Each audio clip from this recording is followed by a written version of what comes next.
This is RC. It's your girl K Marie. Hey Wilk. It's your boy Black. It's your girl Lady. And I'm Sirr.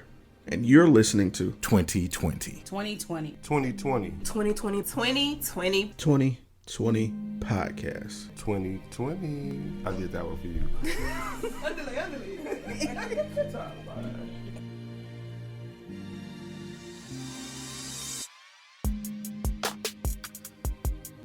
Talking about Father's Day, man.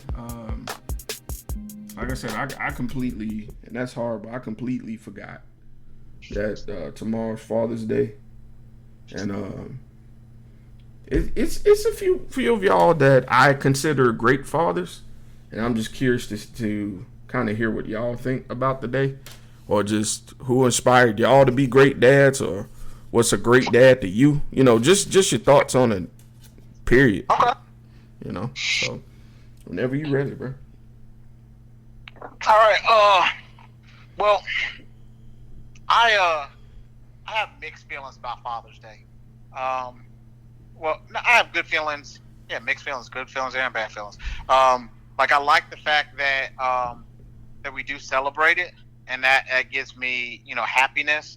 And I'm sad that that there aren't as many men that are in the lives of their kids' lives, because like being a dad, honestly, it's changed me for the better. You know what I mean? Mm-hmm. Now that Ben's been here, he's been here 7 years. I can't think of my life without my son now. So, he pushes me when I don't want to go to work. You know what I mean? Like, and then I'll be like, man, F this job. Like, nah, Ben needs that French fry money. So yeah, that's where I am, man. Like, he, makes me. I've stopped cussing. I don't cuss as much with him here. But I don't cuss it because he checks me on it. He'd be like, "Daddy, cuss word, not good." So yeah, man. I mean, it's when you're ready to be a father and you accept that responsibility, you get to learn a lot about, I feel like, yourself, and like it's so amazing to see like that development of that child. You know what I mean? So that's what I like about it, man. All right, and with you, I think a lot of that comes from the excellent dad that you have, Pop. I think he did a phenomenal job raising all of y'all. Because the first, my dad died and he wasn't really in my life. So the first thing I noticed about Pop was that first thing, it's very rare I hear his voice go over a certain octave. It's scary when it happens, though. Right. You be like, oh, somebody's gonna get in trouble. Right. It is that he gets his respect from his actions, and he speaks softly, and to, how do I say, to discipline a kid without having to yell and scream is an art form.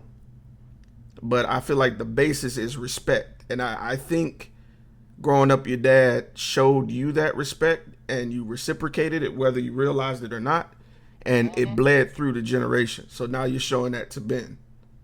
Yeah, it was funny because when we got whoopings,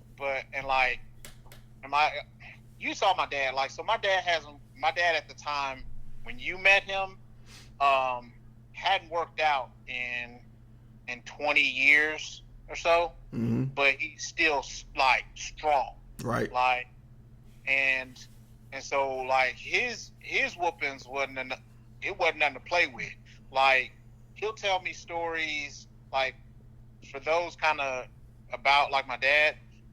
He had he was a defensive back size, he's 5'10", and he's at the time he was 170, 180, tough. And my dad would tell me stories about before he had kids, he would he have to go get his suits tailored. Not so his legs were so big, like he had to get like a 40 waist in the pants and his suits, and they'd have to take it into like a 32 or 34. Yeah. So that's how, and he was big up top, big all over. He was just strong.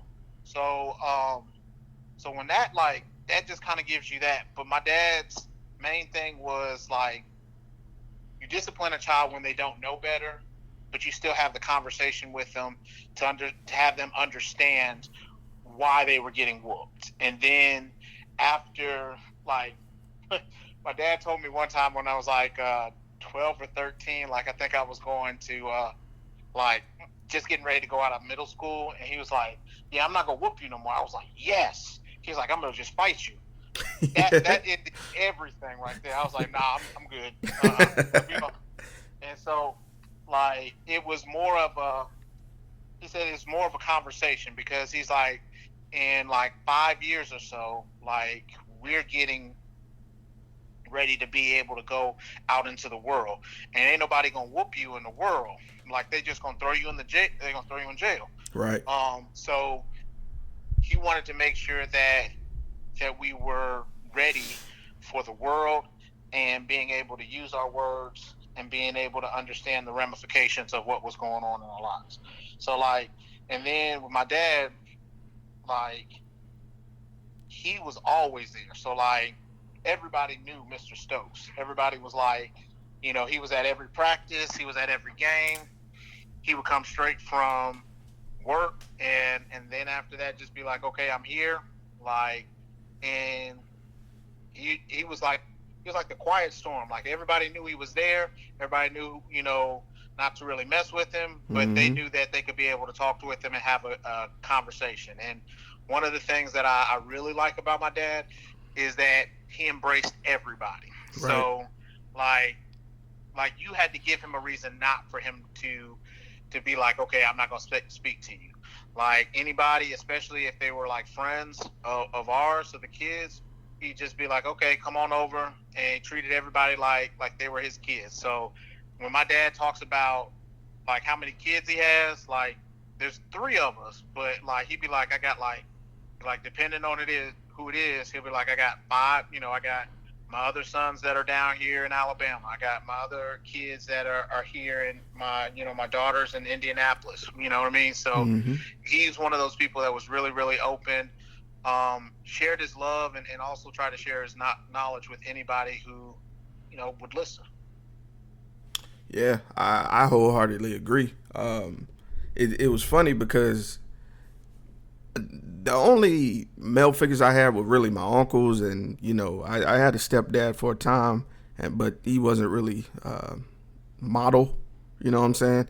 But when I saw your dad, and don't get me wrong, the bigness caught me off guard. Like, dad swole, but it was his attitude. It wasn't mean or anything. He just had a presence of gentleness, yet I'll break your arms if you mess with my kids. And another thing that really caught me by surprise, I can't have a sense of humor with my mom, really. But your dad, like, sometimes y'all won't say nothing, but you'll just look at each other and start laughing. That's the little stuff that I grew to appreciate when I met Mr. Stokes, man. That's because I can't whisper, first of all. That's true. That's true. Yeah, I can't whisper at all. And so, like, there'd be too many times in church that, like, I tried to, I just got in trouble. So, like, we all knew that I can't whisper, so we had to come up with something. And I think, like, my dad would tell, like, kind of going back to what I was saying beforehand, like, we would talk it out when I was older, and, like, when I became, like mid-teenager, and then after that, he was like, after about, like, 17, 18, he said what he's doing is just making suggestions, because that's your life to make the decisions as far as that's concerned. So, that was one of the things that I think was really, really good, because, like, it helped us. It wasn't like you're going to do this. Like at one point when we were kids, yeah, you're going to do this, you're going to do that. But then after that, as you got older and as you had the capacity to be able to make your own decisions, we talked it out. Okay, so why do you want to make this decision? Okay, so if this goes awry, this is what some of the consequences are. And so it became more of a thing where he treated us like equals, and he allowed us to grow. And I think that's one thing that I really appreciate about my dad, is just that, he has a very strong demeanor, but he never kind of enforced it upon any younger person. You know what I mean? He was just like, he looked at you as if you were an equal, because like one of the things my dad is like really, really wise, but he'll say like, there's stuff that, even as, a 20-something-year-old may have a better understanding of than me being a 50-something-year-old person. Right. So he was really good at trying to be able to understand, his strengths and weaknesses, and also allowing you to be who you could be. Because like my dad just had that expectation of you being the best person that you could be, no matter if you were his biological kids or if you were just, his kids, by association. Right. And that's the other thing I appreciated about him. It was his speeches, man, like when you would sit down and just talk with him, because that was my favorite thing. He'd always come to visit, and he'd sit down and we'd have the State of the Union conversation just to see where everybody was at. And the nuggets he would break off, whether it be about finances or about relationships or just whatever was on your mind, if it'd be rare where he couldn't offer you something to chew on and think about afterwards, and he'd use his own life experiences, and that's what made it so, I guess, real to me, because being transparent is everything. That's where your credibility is. Yeah. If you can't tell the truth about yourself, it makes you feel like you could possibly be better than I am. Not, to make it look like you don't make a mistake. When Pop sat down, and I'll never forget it, we talked about, because I had just broken up with my ex, and he was just telling me from a standpoint of divorces and being divorced from my mom. Yeah. Right. And I was trying to tiptoe around it. I was trying to tiptoe wide, but it's all right. He'd rather you be honest about it.